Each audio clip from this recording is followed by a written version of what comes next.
Hello friends, कैसे हैं आप सभी। मैं आप सभी का फिर से एक बार स्वागत करता हूं हमारे चैनल ड्रीम पाठशाला पर। सबसे पहले मैं आप सभी का तहे दिल से शुक्रिया अदा करना चाहूँगा कि आपने हमें इतना प्यार दिया। हमारी पिछली वीडियो को आपने हमारी उम्मीद से कहीं ज़्यादा आपने पसंद किया। हम आपके इस प्यार को व्यर्थ नहीं जाने देंगे और आपकी उम्मीदों पर खरा उतरने की अधिक से अधिक कोशिश करेंगे।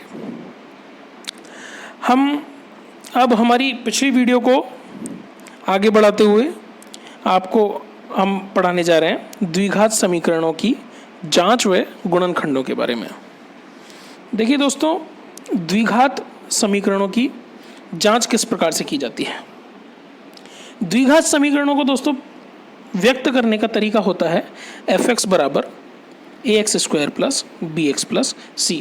इसे हम क्या कहते हैं, द्विघात बहुपद, जहां a की वैल्यू 0 नहीं होनी चाहिए। क्यों कि x² का कोफिशिएंट जो कि a है, ये यदि 0 होगा तो इस पद की वैल्यू 0 हो जाएगी, जिससे जो अधिकतम x की घात है इस फंक्शन में वो कितनी रह जाएगी, 1। इसलिए x² का कोफिशिएंट कभी भी 0 नहीं हो सकता यदि एक द्विघात बहुपद है तो। f(x) बराबर ax² plus bx plus c where a is not equal to 0, ये द्विघात बहुपद का मानक रूप है।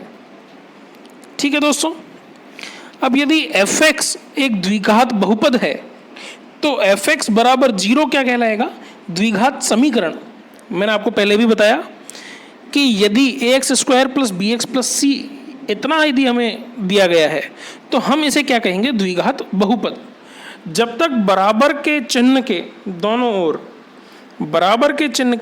ओर कोई वैल्यू नहीं है तब तक हम उसे समीकरण नहीं कहेंगे। यही बात यहाँ पर है कि जब ax² plus bx plus c बराबर 0 आ जाएगा तो बराबर के चिन्ह के दोनों तरफ कोई ना कोई वैल्यू हो गई,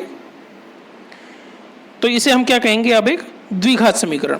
क्योंकि x की अधिकतम घात इस फंक्शन के अंदर कितनी हो गई, 2।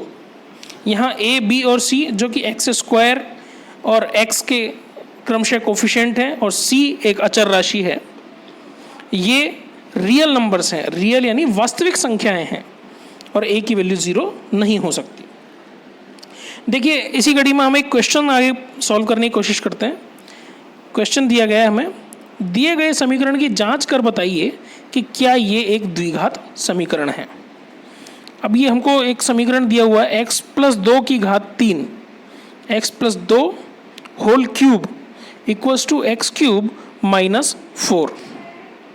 ठीक है, अब देखिए आप x प्लस 2 होल क्यूब, ये आपको a plus b whole cube से मिलता हुआ नजर आ रहा है। ठीक है, तो a plus b whole cube का आप फॉर्मूला जानते हैं, क्या होता है, a³ plus b³ plus 3a² plus 3ab²। इसको हम इस तरीके से भी लिखते हैं कि a³ plus b³ plus 3ab into a plus b। देखिए, इसी प्रकार से हम x प्लस 2 होल क्यूब को ओपन करने की कोशिश करते हैं। तो a की जगह यहाँ क्या लिखा हुआ है, x, तो ये क्या हुआ, x³ और b की जगह क्या लिखा हुआ है, 2, तो दूसरा पद क्या हुआ हमारा, 2 की घात 3। ठीक है, अब 3ab into a plus b, तो 3 फर्स्ट पद क्या है हमारा, x, यहाँ x लिखा, दूसरा पद क्या है हमारा, 2, यहाँ 2 लिखा हमने, और a प्लस b बराबर क्या हुआ, x प्लस 2। ये पूरा ओपन कर दिया हमने, विस्तार कर दिया इसका, और x³ माइनस 4 को एज इट इज उतार दिया। देखिए, आपको विस्तृत रूप लिखना ज़रूरी है। हो सकता है आप शॉर्ट फॉर्म जानते हो, आप डायरेक्ट सॉल्व कर सकते हो, लेकिन आप 10वीं कक्षा के छात्र हैं तो आपको हर चीज़ को स्टेप बाय स्टेप लिखने की ज़रूरत है। तो एक बार आप इस तरीके से लिखेंगे, फिर उसको आप इस तरीके से लिखेंगे, x³ प्लस 2 की घात 3 कितना हुआ, 8, 3 गुणा 2 कितना हुआ, 6, x और x प्लस 2 को एज इट इज़ लिख दिया हमने, और x³ माइनस 4 ये एज इट इज़ लिख दिया। अब यहाँ इसमें ओपन करने का बस इतना ही रहा है, इस चीज़ को ही हम ओपन कर सकते हैं। ये कोष्ठक जो है, ये ब्रैकेट जो है 6x के साथ, इसको ओपन कर सकते हैं हम ज़्यादा से ज़्यादा। तो वो क्या हो जाएगा 6x गुणा एक्स स्क्वायर और 6x गुणा 2 प्लस में, बस यही हो सकता है। तो ये हमें पता है 6x स्क्वायर प्लस 12x हो जाएगा। अब हम क्या करेंगे, पक्षांतरण करेंगे। क्यों, दूसरी तरफ हमें 0 बनाना है, राइट हैंड साइड पे हमको 0 बनाना है। तो एक्स क्यूब को जब इधर लाएंगे तो यहाँ प्लस का साइन है, तो ये इधर लाएंगे तो किसका साइन हो जाएगा, माइनस का। देखिए एक्स क्यूब हमने एज इट इज उतारा, plus 8 plus 6x square plus 12x। X cube को जब दूसरी तरफ लाए तो क्या हुआ, माइनस एक्स क्यूब, और -4 को दूसरी तरफ लाए तो माइनस का साइन है तो क्या हो जाएगा, प्लस। तो ये क्या हुआ, +4, और बराबर में क्या बचा हमारे पास, 0। ठीक है, अब इसको हम सॉल्व कर लेंगे। एक्स क्यूब से एक्स क्यूब कट जाएगा, प्लस और माइनस का है।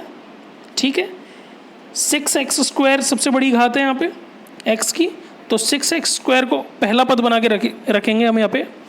फिर x की 2 के बाद कम घात कौन सी है, 12x वाले पद में, तो 12x को एज इट इज लिख देंगे हम, प्लस 12x, और 8 और 4 मिलके कितने हुए, 12, तो प्लस 12 यहाँ रखा हमने, बराबर क्या हुआ, 0।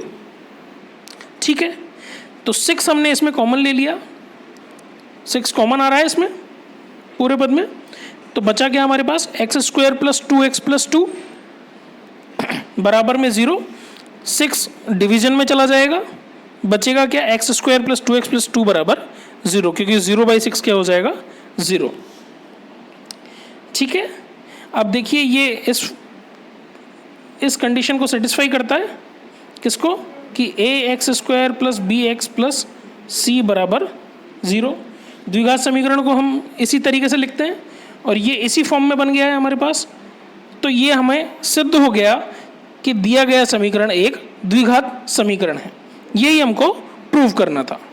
ठीक है दोस्तों, अब देखिए, अब अगला तरीका देखिए, गुणनखंड विधि द्वारा द्विघात समीकरणों के हल करना।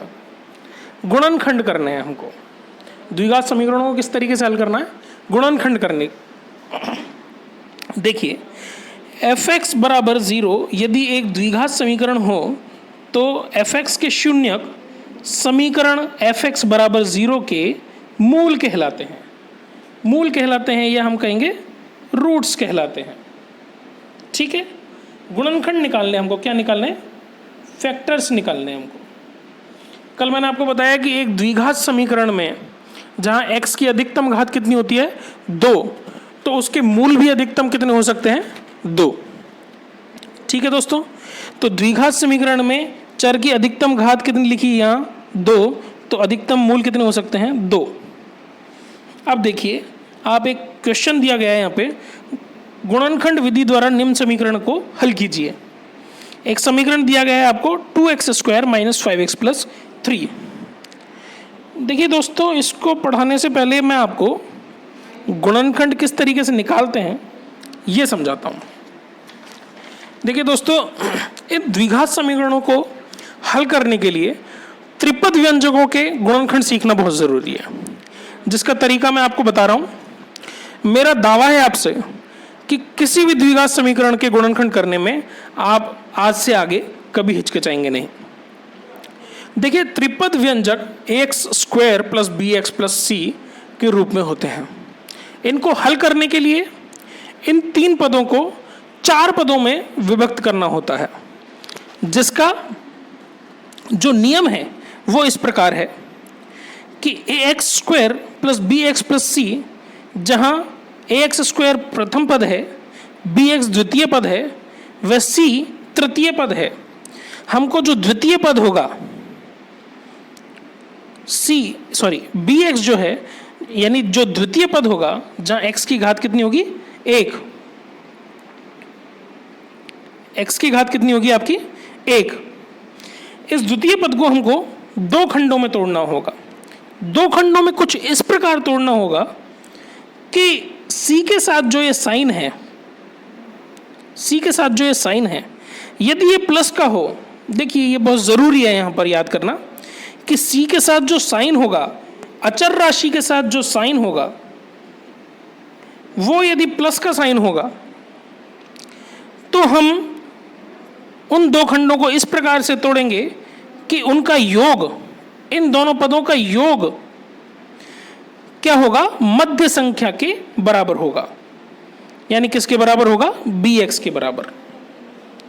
और देखिए अगर ये जो साइन है c के साथ ये यदि माइनस होगा तो इन दोनों खंडों का अंतर मध्य संख्या के बराबर होगा।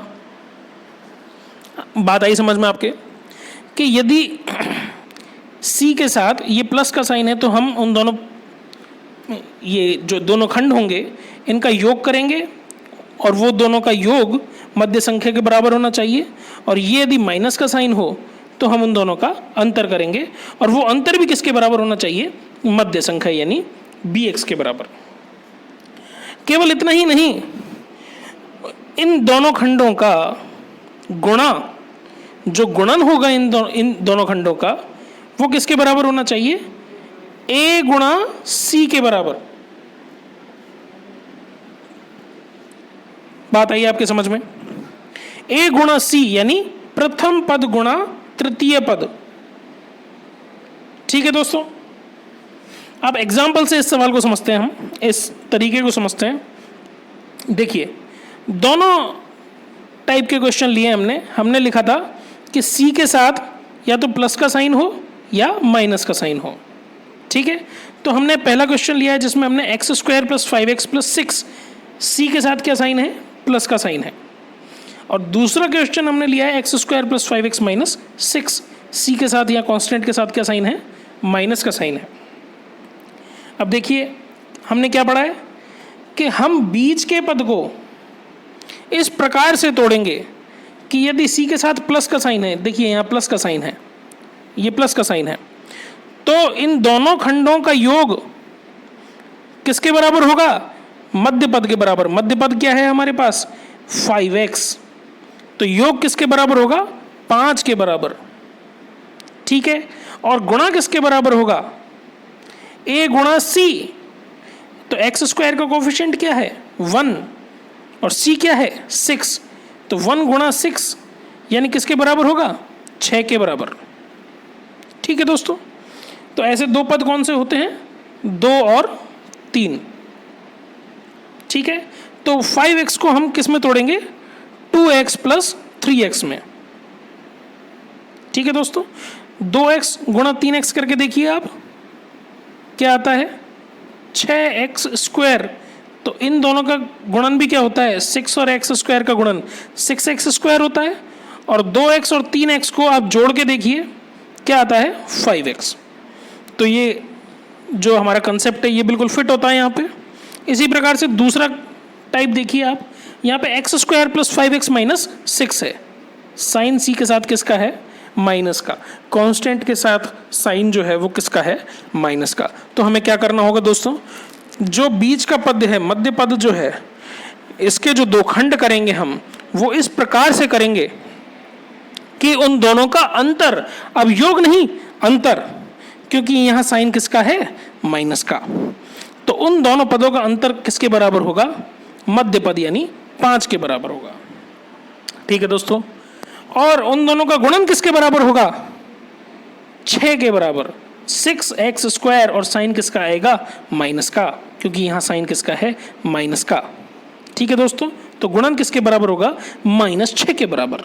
तो देखिए आप, हमने इनको दो पदों में तोड़ा, अब 3 और 2 में नहीं तोड़ सकते हम इसको, क्योंकि उन दोनों का गुणा तो 6 हो जाएगा, लेकिन हमको गुणा चाहिए कितना, -6। ठीक है ना दोस्तों, देखिए तो हमने इसको किस में तोड़ा, 6 और -1 में, 6 और -1 में। तो ये क्या हुआ, x square plus 6x minus x, और -6 को एज इट इज उन्होंने यहाँ उतार दिया। अब आप देखिए x स्क्वायर प्लस 2x में से हमने x कॉमन लिया, यहाँ पर बचा क्या, x प्लस 2 बचा हमारे पास। अब देखिए इस ब्रैकेट में जो आया है, अगले ब्रैकेट में भी वही चीज आनी चाहिए, ये हमको पहले से माइंड में बिठा के चलना है। तो हम यहाँ पर क्या कॉमन लेंगे, इन दोनों में क्या कॉमन आ रहा है, 3, और ब्रैकेट में हमारे पास फिर से क्या बचा, x प्लस 2। देखिए या तो इजी वे में आए, अदरवाइज आपको कुछ इस तरीके से कॉमन लेना है कि दोनों ब्रैकेट हमारे पास सेम ही आने चाहिए। ठीक है दोस्तों, यहाँ हमारे पास क्या बचा, x प्लस 2 एक तरफ कॉमन आ गया हमारे पास इन दोनों पदों में से, और बचा क्या हमारे पास x प्लस 3। तो x प्लस 3 हमारे पास दूसरा इसका गुणनखंड प्राप्त हुआ हमें। इसी प्रकार से दूसरा जो टाइप है उसमें आप देखिए x square plus 6x minus x minus 6। यहां हमने क्या कॉमन लिया, x कॉमन लिया, बचा क्या हमारे पास x प्लस 6।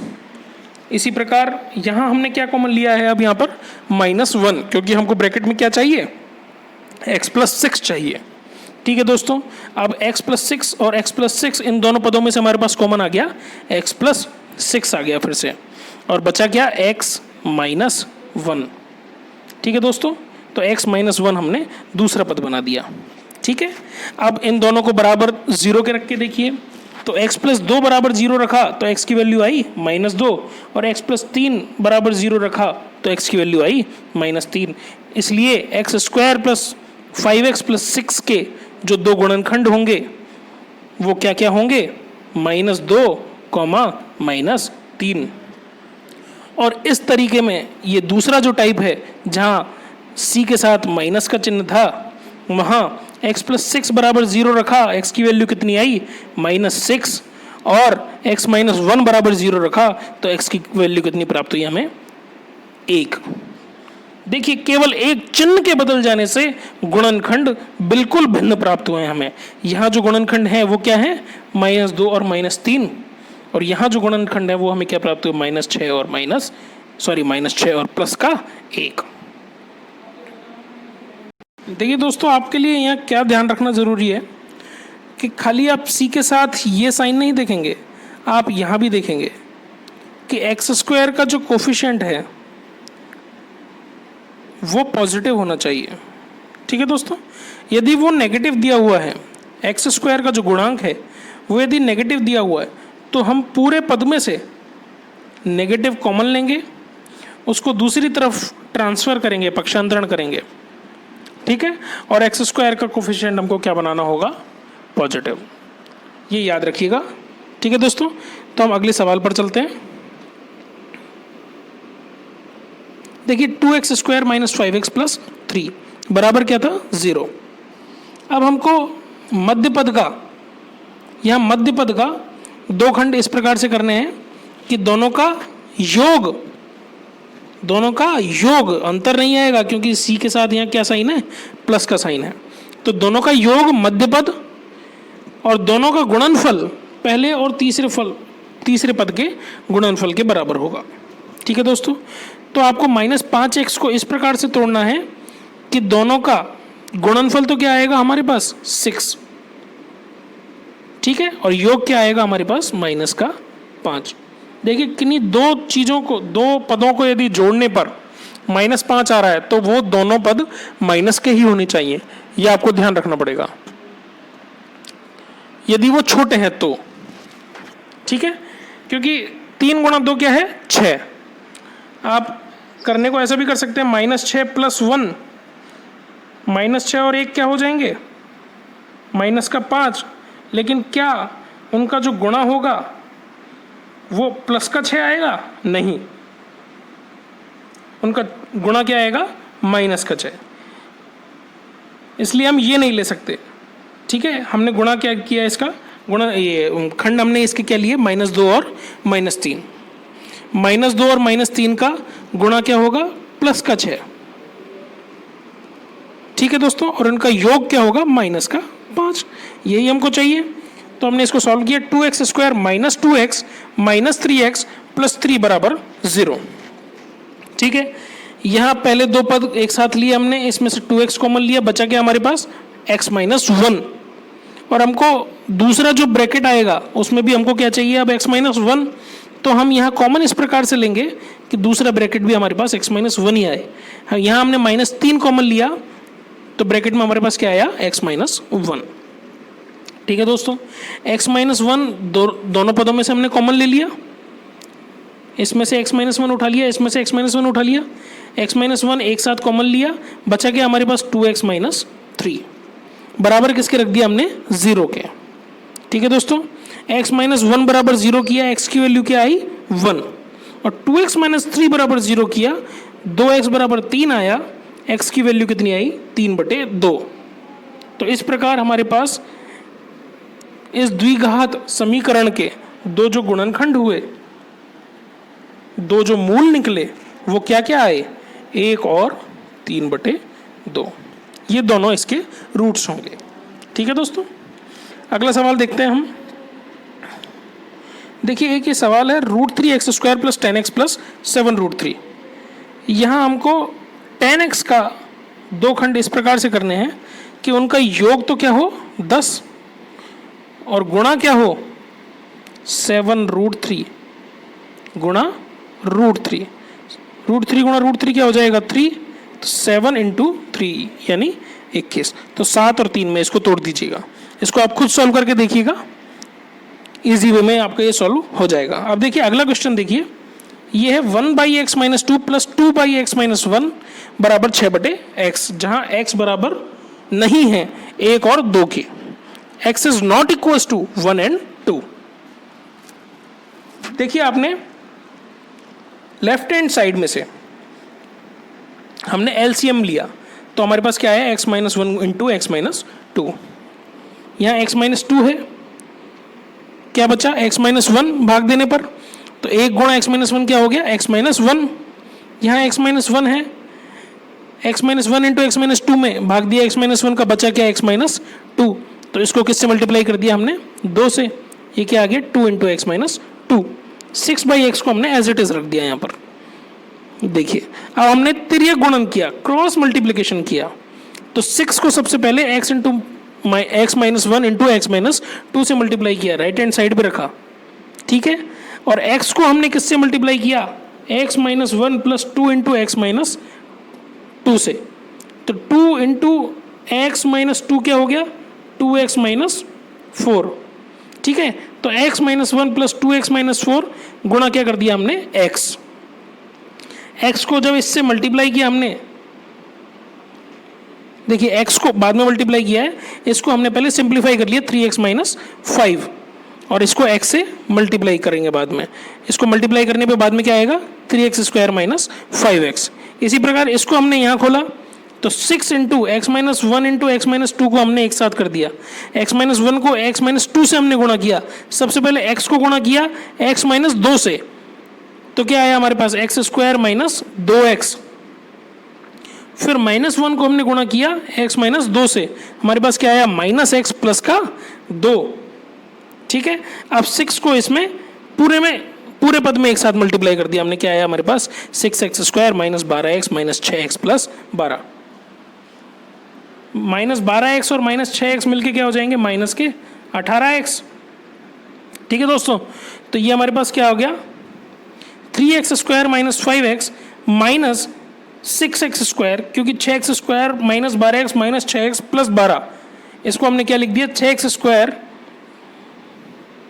- 18x + 12, एक पद ये बढ़ा सकते हैं आप।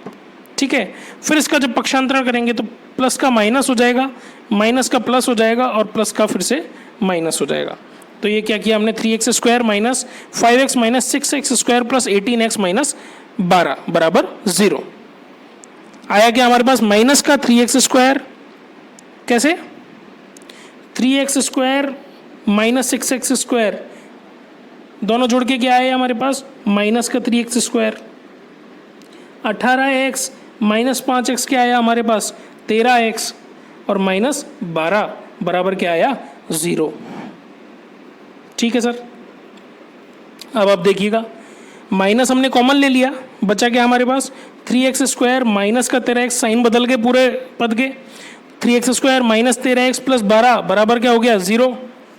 अब देखिए, अब इसको गुणनखंड करना है आपको। इस क्वेश्चन में द्विघात जो बहुपद है वो डायरेक्ट ax² + bx + c की फॉर्म में नहीं दिया था, आपको पहले क्वेश्चन को सॉल्व करना पड़ा, और किस फॉर्म में लाना पड़ा ax² + bx + c की फॉर्म में। ठीक है दोस्तों, अब हमको उसी फॉर्मूले से करना है, आपको विधि बताई है मैंने, बीच के पद को दो भागों में तोड़ेंगे। किस प्रकार तोड़ेंगे कि उनका योग तो मध्य पद यानी -13 के बराबर हो और गुणन किसके बराबर हो, 12 गुणा 3 के। 12 गुणा 3 क्या हुआ, 36। ठीक है दोस्तों, तो ऐसे दो पद क्या हुए, -9 और -4। ठीक है, 3x स्क्वायर -13x को हमने क्या लिखा, -9x -4x, दोनों जोड़ के क्या हो गया, -13x। ठीक है, +12 एज इट इज उतारा हमने। फिर आगे की प्रोसेस बिल्कुल सेम है और हमको एट लास्ट क्वेश्चन का आंसर क्या प्राप्त होगा, x बराबर 3 और x बराबर 4/3। ठीक है दोस्तों, तो x बराबर 3 और 4/3 एक समीकरण जो दिया हुआ है हमको 1/x - 2 प्लस 2/x - 1 बराबर 6/x इनके मूल होंगे। ठीक है फ्रेंड्स, देखिए आप अब ये दो क्वेश्चंस हैं, आप खुद सॉल्व कीजिएगा, इनको स्क्रीनशॉट ले लीजिएगा। मैं आपको खाली तरीका हल्का सा बता देता हूँ। 3x स्क्वायर -2√6x + 2 है, तो यहाँ देखिए प्लस का साइन है, योग क्या होगा, -2√6 के बराबर और गुणा किसके होगा, 3 गुणा 2 यानी 6 के बराबर। ठीक है, इसी प्रकार से ये क्वेश्चन है, अभी हमने सॉल्व किया उसी तरीके का है, x + 3/x + 2 और 3x - 7/2x - 3। करना क्या है हमको, इसमें हमको क्रॉस मल्टीप्लिकेशन तिर्यक गुणन करना होगा। ठीक है, आप इसको सॉल्व करेंगे उसी प्रकार से आपको पहले क्वाड्रेटिक इक्वेशन बनानी होगी यानी द्विघात समीकरण बनाना होगा और फिर उसको सॉल्व करके आप गुणनखंड निकालेंगे। देखिए दोस्तों, गुणनखंड में जितना हम कर सकते हैं उतना मैंने आपको पढ़ाया है। अब आप एक बार किताब उठा के 10th क्लास में यदि आप अभी आए हैं तो स्कूल्स में किताबें आ चुकी हैं, किताबें लीजिए और क्वेश्चंस को आप सॉल्व करके देखिए। यदि कोई भी आपको दिक्कत आती है तो आप कमेंट बॉक्स में कमेंट करके ज़रूर पूछिएगा। ठीक है दोस्तों, आज के लिए बस इतना ही। वीडियो यदि अच्छी लगी हो तो लाइक कीजिए, कमेंट्स कीजिए, हमारे चैनल को सब्सक्राइब कीजिए। शुभ रात्रि, धन्यवाद, जय श्री राम।